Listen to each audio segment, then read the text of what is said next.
Level support and resistance is the traditional trading strategy. It works because the market makers define the markets by levels. When the market comes from upside to downside to test the support level, you should be prepared to trade upward by going long here. You're expecting the market will go back and then respect this support level. The same logic if the market goes up to test the resistance level.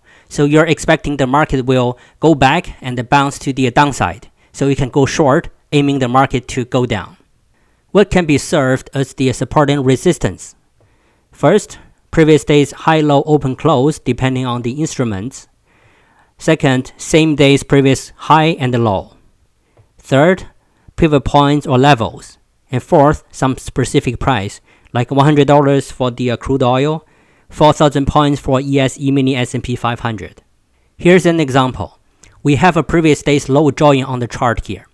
So when the market goes down, you can see that it's testing this previous day's low and failed. So it goes up. So here is a good opportunity for you to go long.